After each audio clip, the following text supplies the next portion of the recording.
మూడవదిగా ద్వితీయోపదేశకాండం 27వ అధ్యాయం 16వ వచనం చూడండి. తన తండ్రి అయినను తన తల్లి అయినను నిర్లక్ష్యం చేయువాడు శాపగ్రహిస్తుడని చెప్పగా ప్రజలందరూ ఆమెన్ అనవలను.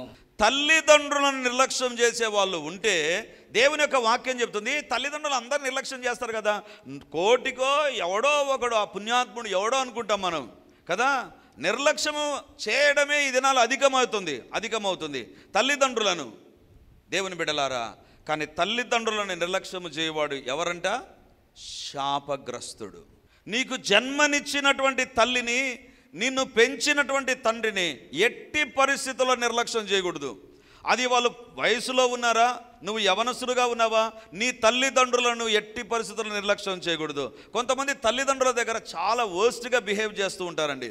చాలా వర్స్ట్గా వాళ్ళని తిడతారు, వాళ్ళని కొడతారు. కొట్టేటువంటి వారిని నేను చూశాను.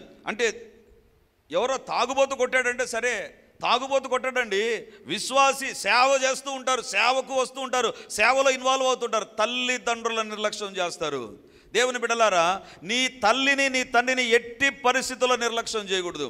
ఎట్టి పరిస్థితుల్లో నిర్లక్ష్యం చేయకూడదు. ఎందుకు నిర్లక్ష్యం చేయకూడదు అంటే అది శాపానికి దారి తీస్తుంది. అప్పుడు ప్రజలందరూ ఏమనాలంట? ఆమేన్. అంటే దాని అర్థం ఏంటి తెలుసా? ఆమేన్ అనడంలో ఉద్దేశం ఏంటి తెలుసా? అందరూ కలిసి చెప్తుంటున్నారు, ఇది ఖచ్చితంగా జరగాలి. తల్లిదండ్రులను నిర్లక్ష్యము చేయవాడు శాపగ్రస్తుడు. దేవుని బిడ్డలారా, it is not a family responsibility. చాలా సందర్భాల్లో తల్లిని తండ్రిని చూసుకోవడం, తల్లిదండ్రులకు విధేయత చూపడం, తల్లిదండ్రులను మనం గౌరవించడం అనేటువంటిది చాలా సందర్భాల్లో we thought it is a social responsibility. సామాజికమైనటువంటి ఒక లోక సంబంధమైనటువంటి ఒక కార్యం అనుకుంటాం. కానే కాదు ప్రియమైన వారలారా. ఎఫెసీయులకు రాసిన పత్రిక 6వ అధ్యాయం మొదటి 2 వచనాలు చూడండి. It's not a social responsibility, it's a spiritual responsibility. ఆత్మీయమైనటువంటి ఒక లక్షణం ఇది, ఆత్మీయమైనటువంటి లక్షణం. ఎఫెసీయులు 6వ అధ్యాయం 2వ వచనం. నీకు మేలు కలిగినట్లు నీ తండ్రిని తల్లిని సన్మానింపుము, అప్పుడు నీవు భూమి మీద దీర్ఘాయుష్వంతుడగుదువు. ఇది వాగ్దానంతో కూడిన ఆజ్ఞలో మొదటి వచనం కూడా. పిల్లలారా, ప్రభువునందు మీ తల్లిదండ్రులకు విధేయులుండుడి, ఇది ధర్మమే. పిల్లలారా, ప్రభువునందు మీ తల్లిదండ్రులకు విధేయులై ఉండుడి. పిల్లలారా, మీరు ఎక్కడ విధేయులై ఉండాలి? తల్లిదండ్రులకు. ప్రభువునందు అంటే ఆత్మీయ జీవితంలో ఉండవలసిన లక్షణం ఏంటి తెలుసా? నీ తల్లిని నీ తండ్రిని నువ్వు ఏం చేయాలి? ఖచ్చితంగా మంచిగా చూసుకోవాలి, ఖచ్చితంగా వాళ్ళ బాగోగులను పట్టించుకోవాలి, వారికి ఇవ్వవలసిన గౌరవ మర్యాదలు ఇవ్వాలి. ఇవ్వకపోతే ప్రభువునందు నువ్వు ఒక తప్పు చేస్తున్నావు, ప్రభువుకు వ్యతిరేకమైన కార్యాన్ని నువ్వు చేస్తున్నావు. దేవుని బిడ్డలారా, ఈరోజు దేవుడు అంటున్నాడు, అది ఆత్మీయమైనటువంటిదే కాదు. 2వ వచనం ఏమంటుంది? నీకు మేలు కలుగునట్లు. ఈరోజు ప్రశ్నించుకుందాం. నీ తల్లిని నీ తండ్రిని చూసుకోకపోతే నీ జీవితంలో దేవుడు ఏమివ్వడు? మేలునివ్వడు. ఎవరైనా ఉన్నారు ఇక్కడ తల్లిదండ్రులను పట్టించుకున్నటువంటి వ్యక్తి? గుర్తుంచుకో, తల్లిదండ్రులను పట్టించుకోవడం ద్వారా ఒక మేలు ఉంటుంది, ఆ మేలు రాకుండా పోతుంది. ఈరోజు దేవుడు అంటున్నాడు, తల్లిదండ్రులను నిర్లక్ష్యం చేయవద్దు. ఎందుకు? దుష్కార్యం అది. ఎందుకు దుష్కార్యము? నీకు మేలు రాకుండా పోతుంది. If you are not showing respect and honour and giving place to your parents, then it is a evil thing in the sight of the lord. నీ తల్లిదండ్రుల నిర్లక్ష్యం ఏమంటే, చాలామంది మేము మా తల్లిదండ్రులు చూసుకోలేమండి, మేము మా తల్లిదండ్రులు చూసుకోలేం. ఆ మధ్యకాలంలో ఒక ఇంటర్వ్యూ నేను చూస్తూ ఉన్నా. కుమారుడు కుమార్తె విదేశాల్లో ఉన్నారు. వాళ్ళ తల్లిదండ్రులు వాళ్ళు కూడా ఒక మంచి ఉన్నతమైన స్థానంలో, ఆఫీసర్ క్యాడర్లో, అంటే గజెటెడ్ ఆఫీసర్ కంటే ఉన్నతమైన క్యాడర్లో వాళ్ళు రిటైర్ అయ్యారు. పిల్లలను చూసుకున్నారు. కానీ పిల్లలు బాగా ఆశీర్వదించబడి అమెరికా దేశంలోకి వెళ్ళిపోతే, ఈ తల్లిదండ్రులను పట్టించుకోవడానికి ఎవరు లేకపోతే తల్లిదండ్రులకు చెప్పారంట, అమ్మా పోయి మీరు అనాథ శరణాలయంలో ఉండిపోండి, మేము డబ్బు పంపిస్తాం, మంచిది చూసుకోండి, ఏది మంచిదో, ఎక్కడ ఏసీ ఉంటుందో, ఎవడు చూసుకుంటాడో బాగా, ఏది బాగా నచ్చుతుందో అక్కడ ఉండండి అని చెప్తే ఈ భార్యాభర్తలు ఇద్దరు వెళ్ళిపోయారు. పోయిన కొన్ని రోజులు భర్త చనిపోయాడు. ఎందుకు? పిల్లలే చెప్పారు మేము మిమ్మల్ని చూసుకోలేం వెళ్ళిపోనందుకు. ఆ బాధతో భర్త చనిపోయాడు. భార్య అంటుంది, ఇంత సంపాదించాం దేనికి? దీనికా? మా పిల్లల కోసం ఇంత సంపాదించాం, ఇంతగా చదివించాం, ఇంతగా చూసుకున్నాం, ఇంతగా వాళ్ళకు అన్ని సౌకర్యాలు ఇచ్చాం, లాస్ట్గా మాకు వచ్చింది ఇదా? దేవుని బిడ్డలారా, తల్లిదండ్రులను నిర్లక్ష్యం చేయడం ఏంటి తెలుసా? నీ మేలుకు నువ్వు దూరం కావడమే. ఇంకా ఏమంటున్నాడు 2వ వచనం, నీకు మేలు కలుగునట్లు నీ తండ్రిని నీ తల్లిని సన్మానించుము, అప్పుడు నువ్వు భూమి మీద దీర్ఘాయుష్మంతుడ వగుదువు. ఇది వాగ్దానంతో కూడిన ఆజ్ఞలలో మొదటిది. నీ జీవితంలో ఆశీర్వాదకరమైనటువంటి జీవితం ఎక్కడుంది తెలుసా? తల్లిదండ్రులను చూసుకోవడంలో, తల్లిదండ్రులను చూసుకోవడంలో. దేవుని బిడ్డలారా, మొదటిది అది సామాజిక బాధ్యత. రెండవదిగా ఆత్మీయ జీవితంలో కూడా దేవుడు చెప్తున్నాడు, ప్రభువునందు మీ తల్లిదండ్రులకు లోబడి ఉండుడి, ప్రభువునందు మీ తల్లిదండ్రులకు విధేయులై ఉండుడి. ఇది ధర్మమే, ఇది ధర్మమే. మూడవది, ఎందుకు తల్లిదండ్రుల విషయంలో జాగ్రత్త కలిగి ఉండాలి తెలుసా? ఎందుకు తెలుసా? దేవుడు ఒక హైరార్కీ ఉంచాడండి, ఒక క్రమాన్ని ఉంచాడు. మొదట దేవుడు, 2 తల్లిదండ్రులు, 3 దైవ సేవకుడు, ఆ తర్వాత ఇంకెవరైనా, ఆ తర్వాత ఎవరైనా. ఇప్పుడు నీ తల్లిని నువ్వు తండ్రిని నిర్లక్ష్యం చేసావంటే దేవుడు ఉంచినటువంటి ఒక క్రమాన్ని నువ్వు కాదంటున్నావు. అంటే నువ్వు దేని నిర్లక్ష్యం చేస్తున్నావు? దేవుని క్రమాన్ని నిర్లక్ష్యం చేస్తున్నావు. దేవుని క్రమాన్ని నిర్లక్ష్యం చేస్తున్నావు. ఈరోజు దేవుడు మాట్లాడుతుంటున్నాడు. నెంబర్ 1 నిర్లక్ష్యం ఏంటి తెలుసా? వాక్యాన్ని పట్టించుకోకపోవడం, వాక్యం తెలిసిన వాక్యాన్ని చదవక వాక్యానికి దూరం కావడం. రెండవదిగా నీ జీవితంలో దేవుడు మేలు చేసిన తర్వాత దేవునికి దూరం కావడం, దేవుని దగ్గరికి రావడం కష్టమైపోవడం. మూడవదిగా నీ తల్లిదండ్రులు నిర్లక్ష్యం చేయడం. ఇది 3వ దుష్కార్యం. ఎందుకు తెలుసా? తల్లిదండ్రులు ఎవరైతే నిర్లక్ష్యం చేస్తారో వారికి మేలు ఉండదు, వారి జీవితాల్లో క్షేమం అనేటువంటిది ఉండదు. నాలుగవదిగా మనిషి దగ్గర ఉండేటువంటి కాదు, విశ్వాస జీవితంలో ఉండేటువంటి దుర్మార్గం ఏంటి తెలుసా? హెబ్రీలకు రాసిన పత్రిక 13వ అధ్యాయం 16వ వచనం, ఉపకారమును ధర్మమును చేయ మర్చిపోకుడి, అట్టి యాగములు దేవునికి ఇష్టమైనవి. ఉపకారమును ధర్మమును చేయ మరిచిపోవకుడి. తెలుగు బైబిల్లో మరిచిపోవద్దు అని ఉంది. ఇంగ్లీష్ బైబిల్లో ఏమని తెలుసా? Do not neglect to do good and to share what you have, for such sacrifice are pleasing to the lord. Do not neglect to show good thing and to share yourself. నీ జీవితంలో ఉపకారమును ధర్మమును చేయ మరిచిపోవద్దు. Mistakes అనేటువంటివి పాపం కాదండి, నిర్లక్ష్యం పాపం అవుతుంది. మిస్టేక్స్ పాపం కాదు, తప్పులు పాపం కాదు, తప్పులు తప్పే. కానీ పాపం కొన్ని ఉంటాయి. ఏంటి తెలుసా? ఇదిగో, ఉపకారమును ధర్మమును చేయ మరిచిపోవద్దు.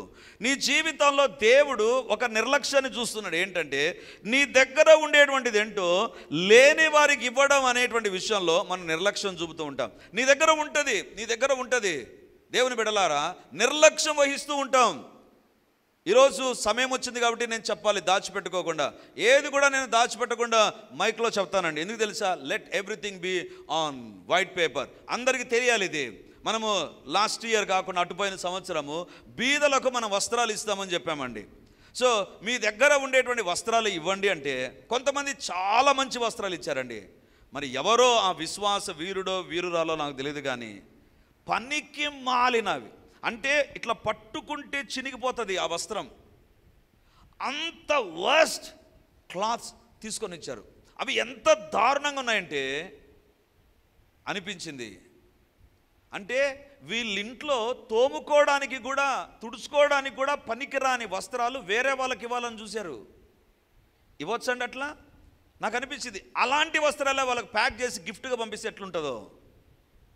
వేరొకరికేమో అలా ఇవ్వడం, నీకేమో మంచిగా ధరించుకోవడమా? దేవుని బిడ్డలారా, ఉపకారమును ధర్మమును చేయ నిర్లక్ష్యం వహించవద్దు. ఇతరులకు నువ్వు చేతనైనంత సహాయం ఏదో చేసేదేదో కరెక్ట్గా చేయి. ఎందుకు తెలుసా? దేవుడు అక్కడ ఉంటాడన్న సత్యాన్ని మర్చిపోవద్దు.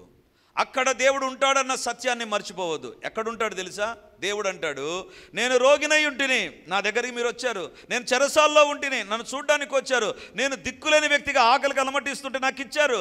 అంటే లేని వాళ్ళ దగ్గర దేవుడు నిలబడుకొని చూస్తుంటాడు. ఇప్పుడు సుధీర్ వాళ్ళకి ఇస్తాడా? తన దగ్గర ఉండేది షేర్ చేయగలడా? తన దగ్గర ఉండేది ఇవ్వగలడా? నేను అనేటువంటిది మోసం చేసేవారికి వద్దు, నిజంగా అవసరతలో ఉన్న వారికి మనం గుప్పిలు విప్పాలి.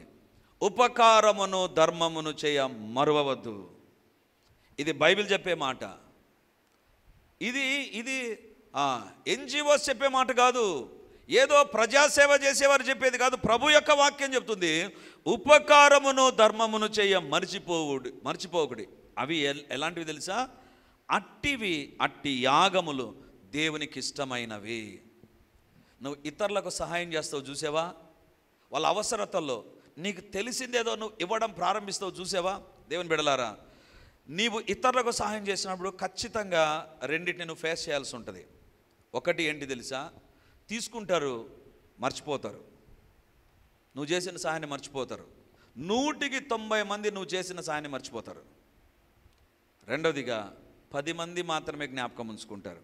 కానీ మనిషి మర్చిపోవచ్చు, కానీ దేవుడు మర్చిపోడు. దేవుడు ఖచ్చితంగా దానికి ఇవ్వవలసిన ప్రతిఫలాన్ని దయచేయడం ప్రారంభిస్తాడు. అట్టి యాగము ఏమంటాండి? ఇతరులకు నువ్వు సహాయం చేయడం, ఇతరుల అక్కర్లను పాలుపంపులు పొందడం ఏంటి తెలుసా? యాగం అంట. యాగం ఎవరు చేస్తారండి? ఆ మధ్యకాలంలో తెలంగాణలో ఉండేటువంటి ముఖ్యమంత్రి చేశాడు, చండీ యాగం చేశాడు. ఎందుకు? తను మంచి పరిపాలన చేయాలి. యాగము గుండా ఏమొస్తుంది తెలుసా? ఒక ఆశీర్వాదం వస్తుంది. నువ్వు ఇతరులకు సహకారం చేయడం, ఇతరులను నువ్వు వారి యొక్క అక్కర్లో నువ్వు ఉపకారం చేయడం, ధర్మము చేయడం యాగం అంటే ఏంటి తెలుసా? నీ పైకి దేవుని దీవెనలు వస్తాయి. ఇది మర్చిపోతున్నాం మనల్ని మనమే చూసుకుంటున్నాం. ఉపకారమును ధర్మమును చేయ మర్చిపోవద్దు. ఇట్టివి దేవునికి ఇష్టమైనవి. దేవుని బిడ్డలారా, ఈరోజు దేవుని సన్నిధిలో నిలబడి చెప్తున్నాను, మన పరిచర్యలో మనమే, ఇక్కడ ఉండేటువంటి మీరే సాక్షులు. కాలిపోతున్నటువంటి మణిపూర్ ప్రజల కొరకు మనం పంపించినవి. We are having so much of expenditure. మనకు చాలా అవసరతలు ఉన్నాయి, చాలా ఖర్చు ఉంది. కానీ ఉపకారమును ధర్మమును చేయ మర్చిపోకూడదు. మనం we gave our offerings to them. మనం ఒక రోజు కానుక, శ్రేష్టమైన కానుకలు ఇచ్చేసాం. ఎంతోమందికి మనం సహాయపడగలిగాం. ఎందుకు తెలుసా? ఇట్టివి దేవునికి ఇష్టమైనవి మర్చిపోవద్దు. ఇతరులకు సహాయం చేయకుండా ఎగరగొట్టడం కూడా తెలుసు. ఎందుకండి సహాయం చేయడం? వద్దు, సహాయం చేస్తే వేస్ట్ అండి అనుకొని చేయకుండా పోతుంటారు కొంతమంది. ఒక మాట చెప్తాను, ఏమి విత్తుతామో అదే పంట కోస్తాం. నువ్వు చేయకుండా పోయావా, ఒకరోజు వస్తుంది నీకు కూడా సహాయం రాదు. నువ్వు చేసావా, నీకు సహాయం చేయడానికి దేవుడు ఎవరినో ఒకరిని లేపుతాడు. ఇది నిర్లక్ష్యం చేయకూడదు. నువ్వు ఇతరులకు ఏం సహాయం చేయాలనో అది సహాయం చేయి. 4 నిర్లక్ష్యాలు చెప్పాను. 1, దేవుని వాక్యాన్ని నిర్లక్ష్యం చేయొద్దు. దేవుడు నీ జీవితంలో మేలు చేసిన తర్వాత నిర్లక్ష్యం వహించవద్దు. 3వది, నీ తల్లిదండ్రులు నిర్లక్ష్యం చేయవద్దు. 4వది, దుష్కార్యం. నిర్లక్ష్యం ద్వారా చేసే దుష్కార్యం ఏంటి తెలుసా? ఇతరులకు ఉపకారమును ధర్మమును చేయ మర్చిపోవద్దు. 5వది, దినవృత్తాంతములు 2వ గ్రంథం 29వ అధ్యాయం 11వ వచనం. నా కుమారులారా, తనకు పరిచారకులయుండి ధూపము వేయుచుటకును తన సన్నిధి నిలుచుటకును తన పరిచర్య చేయుటకు యెహోవా మిమ్మును ఏర్పరచుకొనెను గనుక మీరు అశ్రద్ధ చేయకుడి. తనకు పరిచర్య చేయడం, దేవుని పరిచర్య చేయడాన్ని అశ్రద్ధ చేయవద్దు. ఇక్కడ వ్రాయబడినటువంటి మాట, నా కుమారులారా తనకు పరిచారకులయుండి ధూపము వేయుచుండుటకును తన సన్నిధిని నిలుచుటకును తన పరిచర్య చేయుటకును యెహోవా మిమ్మును ఏర్పరచుకొనెను. సేవ చేయడానికి దేవుని ద్వారా ఏర్పరచబడ్డావా? దేవుని యొక్క వాక్యం చెప్తుంది, నిర్లక్ష్యం చేయవద్దు. హిజ్కియా అంటున్నాడు, హిజ్కియా 25 సంవత్సరాల వయసులో రాజయ్యాడు. రాజయ్యి సేవ చేసేటువంటి లేవి కుమారులందరినీ పిలిచి, అయ్యా మీరు ఎవరు తెలుసా? మీరు దేవుని ద్వారా ఆయన సేవ చేయడానికి ఏర్పరచబడినటువంటి వారు. దేవుని సేవ చేయకుండా నిర్లక్ష్యం వహించవద్దు. దేవుని సేవ జరిగించడం నిర్లక్ష్యం చేయదు. లేవీలు చేసే పరిచర్య ఏంటి తెలుసా? చాలా ఉంటాయండి వాళ్ళకు. అందుకే వేల మంది సేవకులు లేవీలు ఉండేటువంటి వారు. ఉదాహరణకు ఒకవేళ ఎవరైనా ఒక గొర్రెను బలి ఇవ్వాలనుకుందాం. ఆ గొర్రె పైన ఎక్కడ కూడా మచ్చ ఉండకుండా వీళ్ళు చూడాలండి, క్షుణ్ణంగా. ఇప్పుడైతే భూతద్దాలు వచ్చాయి. అప్పుడు ఏం చేయాలి తెలుసా? కూర్చొని దాని యొక్క బొచ్చంతా తీసి ఎక్కడైనా దానికి దెబ్బ తగిలిందా, దానికి ఏమైనా మచ్చలు ఉన్నాయా, ఎక్కడైనా దానికి పుండు ఉందా, అన్నీ చూడాలండి. చూసిన తర్వాతనే బలి ఇవ్వాలి. బలి ఇచ్చేది ఎవరో పైన ఉంటారండి, చూసేవాళ్ళు కొంతమంది ఉంటారు, పరీక్షించే వాళ్ళు కొంతమంది ఉంటారు. ఇప్పుడు హిజ్కియా అంటున్నాడు, మీకు సేవలో ఏ పని ఇచ్చినా నిర్లక్ష్యం చేయవద్దు. భూలోకంలో దేవుని పరిచర్య చేసే అవకాశం అందరికీ ఉండదు, కొంతమందికే ఉంటుంది. ఆ కొద్ది మందిలో మీరు ఉన్నారు లేవి వంశస్థులారా, జాగ్రత్త. యెహోవా మిమ్మల్ని ఏర్పరచుకొనెను కనుక మీరు అశ్రద్ధ చేయకుడి. Don't neglect to do his ministry. ఆయన సేవ చేయడం నిర్లక్ష్యం చేయవద్దు. ఎట్టి పరిస్థితుల్లో సేవను నిర్లక్ష్యం చేయవద్దు. ఒక ఆఫీస్లో పని నిర్లక్ష్యం చేస్తే ఏముంటుందండి? ఆఫీసర్ కామ్గా ఉంటాడా? ఒక్కసారి, 2 సార్లు, 3వసారి there is going to be show cause notice. Show cause notice. దేవుని పరిచర్యలో నీవు ఏది చేసినా గుర్తుంచుకో, దేవుడు నీకు షోకాస్ నోటీస్ ఇవ్వకముందే ఈరోజే సరి చేసుకో. ఎందుకు తెలుసా? దేవుడు మిమ్మల్ని ఏర్పరచుకున్నాడు. నీకు ఏ పని పరిచర్యలో ఉంచబడినా అటు చూడండి 11వ వచనం ఏముందో, నా కుమారులారా తనకు పరిచారకులై ఉండి ధూపము వేయుచునుటకును తన సన్నిధి నిలుచుటకును తన పరిచర్య చేయుటకును యెహోవా మిమ్మల్ని ఏర్పరచుకొనెను. 3 రకాల పనులు ఉన్నాయండి అక్కడ. ధూపం వేయడం అంటే పొగ. కొన్ని ట్రెడిషనల్ చర్చలు ఇప్పటికి ఉంటుంది కదా, ధూపం ఒక చిన్న పాత్ర ఉంటుంది, దానికి ఒక చైన్ ఉంటుంది, దాంట్లో సాంబ్రాన్ని వేసి తిప్పుతారు. స్టేజ్ పైన ఉండడం ఇంపార్టెంటా, తిప్పడం ఇంపార్టెంటా? దేవుని దృష్టిలో 2 ఇంపార్టెంటే. అందుకే అక్కడ అంటున్నాడు, ధూపం వేయుచునుటకును తన సన్నిధి నిలుచుటకును పరిచర్య చేయుటకును యెహోవా. Whatever we do don't neglect that. చూడండి 3వ వచనంలో ఇంకొక మాట ఉంటుంది, 29వ అధ్యాయం 3వ వచనం. అతడు తన ఏలుబడి యందు మొదటి సంవత్సరము మొదటి నెలను యెహోవా మందిరపు తలుపులను తెరిచి వాటిని బాగు చేసి. ఏం తెరిచాడంట? మందిరానికి తలుపులు ఉండకుండా ఉంటాయా? ఖచ్చితంగా తలుపులు ఉంటాయి. తలుపులు తెరిచారని రాయాలనా? దేవుని బిడ్డలారా, మందిరంలో నువ్వు తలుపులు తెరిచినా, తలుపులు వేసినా, ఒక లైట్ ఆఫ్ చేసినా, ఆన్ చేసినా నేను చూడను, వేరొకరు చూడకపోవచ్చు, కానీ దేవుడు చూస్తుంటాడు. ఇది నా మందిరంలో చేశాడు, ఈ మందిరంలో ఈమె చేసింది. కింద పేపర్ పడి ఉంటుంది, దాన్ని ఇంకా తన్ని మన దగ్గర ఉండే పేపర్ కింద వేసిపోయామా? దేవుడు చూస్తూ ఉంటాడు. నీ ఇంటినైతే నీట్గా పెట్టుకుంటావు, మందిరాన్ని అంత దరిద్రంగా పెడతావా? నీ కుమారుడు తిని ఆడ పడేస్తే చూసి వెళ్ళిపోతావా? అది కూడా ఒక పరిచర్యే. శుభ్రముగా ఉంచడం కూడా ఒక పరిచర్యే. అందుకే దేవుడు ఏం చేశాడు తెలుసా? ఎప్పుడు కొరడా పట్టలేదండి. దేవుని మందిరాన్ని వేరొక రకంగా ఉపయోగించినప్పుడు కొరడా పట్టుకున్నాడు. పరిచర్య కరెక్ట్గా జరగకపోతే కొరడా పట్టుకుంటాడు దేవుడు, మర్చిపోవద్దు. అది దుష్కార్యము దేవుని దృష్టిలో. నీకు అప్పగించబడింది ఏదైనా సరే, కొంతమంది చాలా సింపుల్గా చెప్పేస్తారు, మర్చిపోయాం. Don't say that. అది మర్చిపోవచ్చు, అది నీ నిర్లక్ష్యమే కావచ్చు. అది జరగకుండా ఉండడం మంచిది. ఎందుకు తెలుసా? It is going to ignite his anger. ఆయన కోపాన్ని చూపిస్తుంది. అశ్రద్ధ చేయకుడి. దేవుడు నీకు ఇచ్చినటువంటి ఒక తలాంతు ఉంటుంది సేవలో, ఏదైనా సరే దాని విషయంలో నిర్లక్ష్యం వహించవద్దు. బైబిల్లో మీరు చూస్తే తిమోతికి రాసిన పత్రిక 4వ అధ్యాయం 14వ వచనం చూడండి.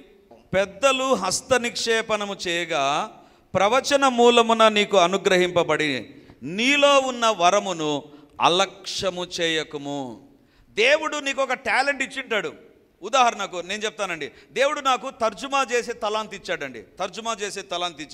ఈ తర్జుమా చేసే తలాంతును నేను ఇప్పుడు వాక్యం చెప్తున్నాను కదా, నేను ఇంకా తర్జుమా చేయను. నేను వాక్యం చెప్తున్నాను, నాకు ఒక స్టేజ్ ఉంటుంది, నాకు ఒక గుర్తింపు ఉంది, నేను పోయి ఇంకొకరి దగ్గర తర్జుమా చేయాలనా అనేటువంటి తలంపు నాకు ఉండకూడదు. నాకు దేవుడు ఏ వరం ఇచ్చినా దాన్ని నేను అలక్ష్యం చేయకూడదు, నిర్లక్ష్యం చేయకూడదు. నీకు ఇవ్వబడిన వరము ఏదైనా అలక్ష్యము చేయవద్దు. ఎందుకు తెలుసా?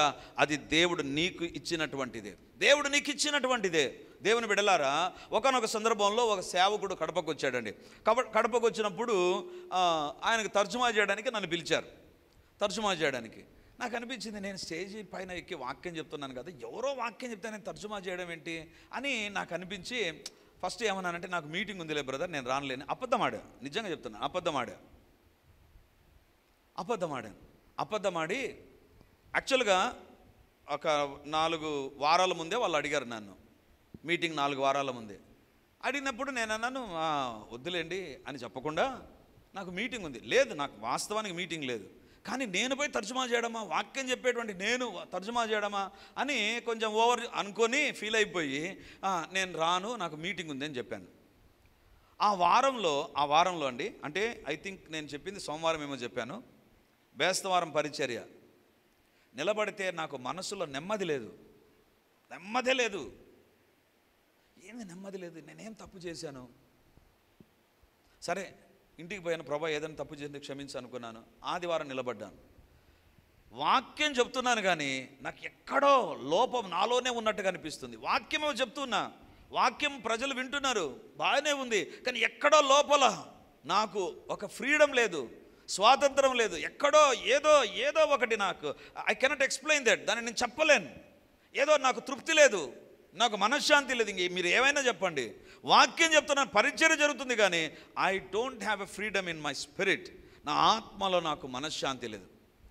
అప్పుడు దేవుని దగ్గరికి వెళ్ళి, ప్రభా ఎక్కడ నేను తప్పు చేశాను, ఏంటి వాక్యం చెప్తుంటే స్టేజ్ పైకి ఎక్కిన తర్వాత నాకు విడుదల లేదేంటి, నేను ఫ్రీగా ఉండి వాక్యం చెప్పాలి కదా. అప్పుడు దేవుడు జ్ఞాపకం చేశాడు, నీకు ఇవ్వబడిన వరమును నువ్వు అలక్ష్యం చేశావు. వెంటనే ఫోన్ చేసి చెప్పాను. చెబితే వాళ్ళు అన్నారు, బ్రదర్ ఎవ్వరు దొరకలేదు బ్రదర్, మీరే వస్తే బాగుంటుంది అనుకుంటున్నాను, మీరే వచ్చారు. దేవుని బిడ్డలారా, ఆ దైవ సేవకుడు పరిచర్యలో తర్జుమా చేశాను, ఆయన మన పరిచర్యకు వచ్చాడు. అప్పటి నుండి ఇప్పటి వరకు ఆ దైవ సేవకుడు మన పరిచర్య కోసం ప్రార్థన చేసేటువంటి సేవకుడు అండి. నాకు అనిపించింది, ఆ రోజు నేను నిర్లక్ష్యం చేసింటే నాకు ఇచ్చిన వరాన్ని, చాలామంది జీవితాల్లో దేవుడు వాళ్ళకి ఇచ్చినటువంటి వరమును, నేను ఇది చెయ్యను, నాకు ఇది వద్దు అని వెళ్ళిపోతారు చూసారా, వాళ్ళ జీవితంలో ఏముంటుంది తెలుసా, లోపల మనశ్శాంతి ఉండదు, ఉంటారు, తిరుగుతూ ఉంటారు అంతే. It's a very disturbing situation. అందుకే హిజ్కియా అంటున్నాడు, యాజకులారా దేవుడు మిమ్మల్ని ఏర్పరచుకున్నాడు, మర్చిపోవద్దు, గనుక మీరు అశ్రద్ధ చేయకుడి. Don't neglect, do the ministry. పరిచర్యలో ఏ రెస్పాన్సిబిలిటీ మీకు, బైబిల్ రీడింగా, ప్రార్థన, లేకపోతే ఇంకొక పని, లేకపోతే ఏది ఇచ్చినా కూడా అశ్రద్ధ చేయవద్దు. Don't do that. ఎందుకు తెలుసా, యెహోవా కార్యమును అశ్రద్ధ చేయవాడు శాపగ్రస్తుడవుతాడు. It's going to ignite his fire. ఆయన కోపాన్ని తెప్పిస్తుంది, మర్చిపోవద్దు. నిర్లక్ష్యం ఎక్కడుంటుంది? ఒకటి, వాక్యానికి లోబడకపోవడం. రెండవది, అద్భుతములు పొందిన తర్వాత దేవునికి నమ్మకంగా ఉండకపోవడం. మూడవదిగా తల్లిదండ్రులను నిర్లక్ష్యం చేయడం. నాలుగవదిగా మనము ఇతరులకు చేయవలసిన ఉపకారమును ధర్మమును చేయకుండా మనం నిర్లక్ష్యం వహించడం. ఐదవదిగా దేవుని సేవను నిర్లక్ష్యం చేయడం. ఆరవదిగా చూస్తే రాజుల మొదటి గ్రంథం 12వ అధ్యాయం 13వ వచనం. అప్పుడు రాజు పెద్దలు చెప్పిన ఆలోచనను నిర్లక్ష్యపెట్టి యవనులు చెప్పిన ఆలోచన చొప్పున వారికి కఠినముగా ప్రత్యుత్తరం ఇచ్చినట్లు ఆజ్ఞాపించెను. అప్పుడు రాజు పెద్దలు చెప్పిన ఆలోచనను, రాజు అంటే ఎవరు? రెహబాం, అంటే సొలొమోను యొక్క కుమారుడు రెహబాం ఏం చేశాడంట? రాజు అంటే రెహబాము పెద్దలు చెప్పిన ఆలోచనను నిర్లక్ష్యపెట్టి యవ్వనులు చెప్పిన ఆలోచన చొప్పున వారికి కఠినముగా ప్రత్యుత్తరం ఇచ్చి ఇట్లు అనెను. ఇక్కడ నిర్లక్ష్యం ఎక్కడుంది తెలుసా? క్రైస్తవ జీవితంలో, విశ్వాస జీవితంలో నిర్లక్ష్యం ఎక్కడ ఉంటుంది తెలుసా? పెద్దలు ఏదైనా చెబితే దాన్ని నిర్లక్ష్యం చేస్తారండి. ఇంటిలో ఉండేటువంటి పెద్దలైనా, పరిచర్యలో ఉండేటువంటి పెద్దలైనా, ఏదైనా పెద్దలు మనకు ఒక సజెషన్ ఇచ్చారంటే నిర్లక్ష్యం అస్సలు చేయకూడదు. వాళ్ళకి ఏం తెలుసండి అని కామెంట్ చేయడం, వాళ్ళకి ఏం తెలుసండి అనడం మంచిది అస్సలు కాదు. ఇక్కడ రెహబాం ఏం చేశారంటే, పెద్దలు వాళ్ళ తండ్రి సొలొమోను దగ్గర పనిచేసినటువంటి పెద్దలు ఉంటే వాళ్ళని అడిగాడు, అయ్యా ఏం చేయాలి అంటే, వాళ్ళు చెప్పినటువంటి ఆలోచన నిర్లక్ష్యం చేశాడంట. మరి ఎవరి మాట నిర్లక్ష్యం పెట్టకుండా విన్నాడు తెలుసా? ఎవరి మాట విన్నాడు? యవనస్తులు, ఎదిగినటువంటి యవనస్తులు. ఎవరు? తనతో ఎదిగిన. చాలా సందర్భాల్లో జాగ్రత్తగా వినండి, ఆత్మీయ జీవితంలో ఎక్కడ తప్పులు జరుగుతాయో తెలుసా? 100% మన తీర్మానాలు ఎప్పుడు తప్పుగా ఉంటాయి తెలుసా? నీతో పెరిగినటువంటి వాళ్ళు ఉంటారే, వాళ్ళ దగ్గర ఆలోచనలు అడుగుతాం. నీతో పాటు తిరుగుతుంటారే, వాళ్ళని అడుగుతాం, ఏం చేయాలా భయ్యా? ఇప్పుడు కొత్తగా వచ్చింది కదా బ్రో, ఏం చేయాలా బ్రో? జాగ్రత్త. నీతో ఎదిగిన యవనస్తుల ఆలోచనలు నీ ఆలోచనలాగానే ఉంటాయి. నీకంటే కొంచెం పెద్దవారిని అడగడం ప్రారంభించు. ఇప్పటికీ పరిచర్య విషయంలో నాకంటే ఆత్మీయంగా ముందు సేవలో ఉన్నవారిని నేను అడుగుతాను, ఇది చేయొచ్చా, ఇలాంటిది జరగవచ్చా, ఇలాంటిది ఉండొచ్చా, ఇలాంటిది ఏర్పాటు చేయవచ్చా? డౌట్ వస్తే ఖచ్చితంగా అడుగుతా. చాలా సందర్భాల్లో నా దగ్గరికి వచ్చినటువంటి వారిని అడుగుతాను, పరిచర్యలో ఇంకా ఏమైనా చేయాలని మీకు అనిపిస్తుందా? ఎందుకు అడుగుతాను తెలుసా? నాకు తెలియక కాదు, వాళ్ళకి తెలిసింది నా దగ్గర తెలియకుండా ఏమైనా ఉందేమో. నీతో ఎదిగిన యవనస్తుల ఆలోచనలోకి వెళ్ళిపోయావా? అట్లాగనే ఉంటుంది ఆలోచన. నీకంటే పెద్దవారు ఉన్నారు, వారి ఆలోచనలు నిర్లక్ష్యం చేయవద్దు. ఇంట్లో పెద్దవాళ్లకు చెప్పకుండా నిర్ణయాలు తీసుకునే భక్తాగ్రేసర్లు ఉంటారు. దేవుని బిడ్డలారా, ఈరోజు దేవుడు మనతో మాట్లాడుతున్నాడు. పెద్దల సూచనలు నిర్లక్ష్యం చేస్తున్నావా? జాగ్రత్త. అది 6వది, అది ఒక దుష్కార్యం వైపు నడిపిస్తుంది. 7వ భాగాన్ని చూపించి నేను ముగిస్తాను. నెహెమ్యా గ్రంథం 10వ అధ్యాయం 39వ వచనం.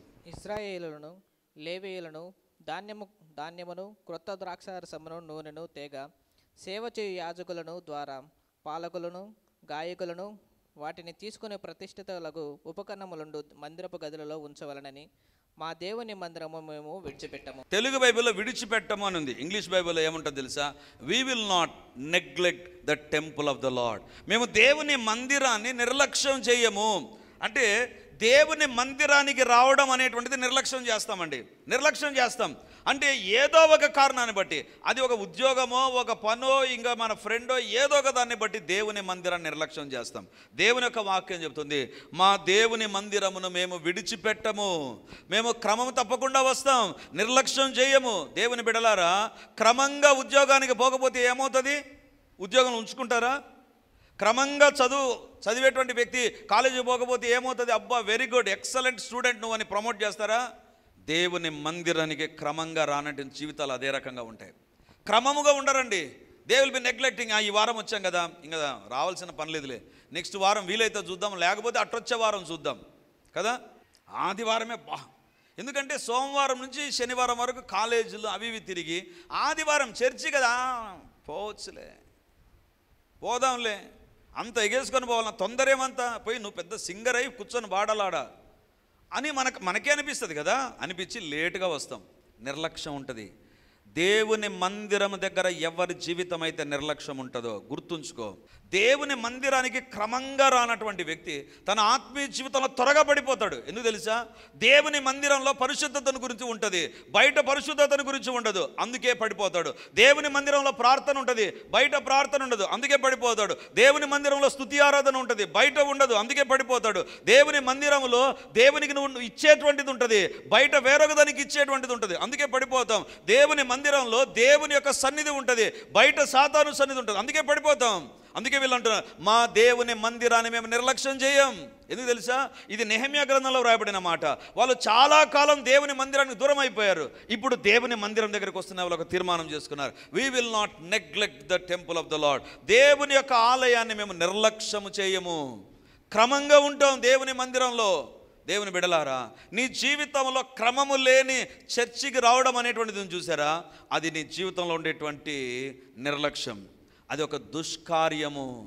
అందుకే దావీదు అంటాడు, నేను చక్రవర్తిని కానీ పాటలు రాయని ఏమైనా చేయని ప్రభా, బయట 1000 దినాలు గడుపుట కంటే నీ మందిరమునొద్ద ఉండుట నాకు మేలు ప్రభా, నీ మందిరమునొద్ద ఉండుట నాకు మేలు ప్రభా. హల్లెలూయా, హల్లెలూయా. గొప్ప దేవానికి వందనాలు, మహిమ కలిగినటువంటి దేవానికి స్తోత్రాలు, ప్రభావం కలిగినటువంటి దేవానికి వందనాలు. ఈ సమయంలో మీ వాక్యం ద్వారా మాతో మాట్లాడారు ప్రభా. తండ్రి, విశ్వాస జీవితంలో దేవుని బిడ్డ జీవితంలో ఉండే 7 దుష్కార్యాలను గురించి మాతో మాట్లాడారు ప్రభా. అవును తండ్రి, మా జీవితంలోనే నిర్లక్ష్యమే మమ్మల్ని చెడ్డ వ్యక్తిగా మారుస్తున్నాయి ప్రభా. తండ్రి, నిర్లక్ష్యమే, అశ్రద్ధ, అలక్ష్యము చేయడం, తండ్రి నీ యొక్క విషయాలకు విలువనివ్వకపోవడం మా జీవితాల్లో తండ్రి మేము దుష్కార్యములు చేసే వ్యక్తిగా నీ ఎదుట కనబడేటట్లు చేస్తున్నాయి ప్రభా. ఎక్కడెక్కడ నీ ఎదుట మేము దుష్కార్యములు చేసిన వారంగా ఉన్నామో అక్కడ మీ శిలువ రక్తం కడుగునుగాక. యేసయ్య రక్తం మమ్మల్ని కడుగునుగాక, యేసయ్య రక్తం మమ్మల్ని పరిశుద్ధపరచునుగాక, మా దుష్కార్యములన్నిటి నుంచి మాకు విడుదల కలుగునుగాక. తండ్రి, నిర్లక్ష్యం ఎక్కడ మా జీవితాల్లో ఉన్నా తొలగిపోవునుగాక, తొలగిపోవునుగాక, తొలగిపోవునుగాక. దేవా, నిర్లక్ష్యము, అశ్రద్ధ, అలక్ష్యం మా జీవితాల్లో లేకుండా పోవునుగాక. మమ్మల్ని మార్చండి ప్రభా.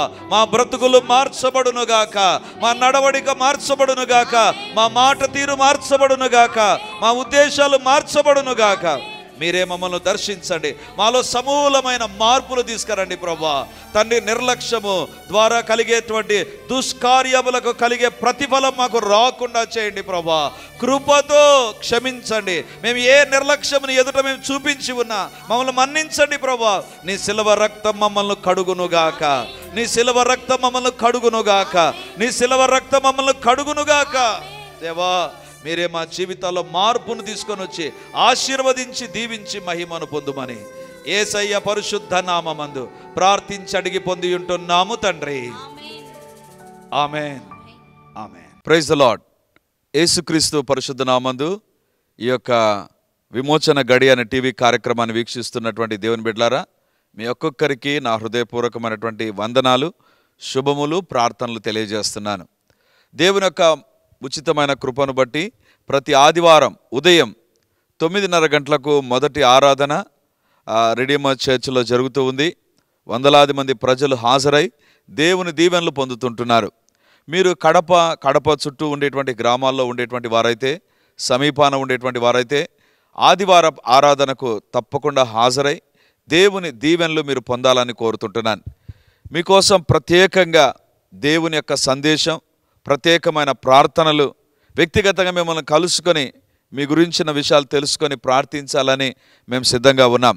కాబట్టి ఈ యొక్క రెడీమర్ చర్చ్ కడప నడిబొడ్డున ఉండేటువంటి కోట్రేడి సర్కిల్ దగ్గర నారాయణ కాలేజ్ ఎదురుగా ఉండేటువంటి ఇంతకుముందు ఉన్నటువంటి స్టార్ థియేటర్లో ఇప్పుడు జరుగుతూ ఉంది. కాబట్టి తప్పకుండా ఇతర ప్రాంతాల నుంచి వచ్చే వారికి కూడా బస్ ఫెసిలిటీ కూడా చాలా దగ్గరగానే ఉంటుంది. కాబట్టి తప్పకుండా మీరు మీ కుటుంబాలు హాజరై ఈ వాక్యపు దీవెనలు, ప్రార్థనా శక్తిని, దేవుని యొక్క అద్భుతమైనటువంటి సన్నిధిని ప్రతి ఆదివారం ఉదయం 9:30కు జరిగేటువంటి ఆరాధనలో హాజరై దేవుని దీవెనలు పొందాలని కోరుతూ ఉన్నాను. సాయంత్రం 7 గంటలకు కూడా రెండవ ఆరాధన ఉంటుంది. తప్పకుండా ఈ 2 ఆరాధనలకు మీరు హాజరై దేవుని దీవెనలు పొందాలని కోరుతూ ఉంటున్నాను. మరిన్ని వివరాలకు ఈ కింద కనబడుతున్నటువంటి నంబర్ 9885669572 లేదా 9440407722కు మీరు కాల్ చేసి వివరాలు తెలుసుకోవాల్సిందిగా కోరుతున్నాను. God bless you.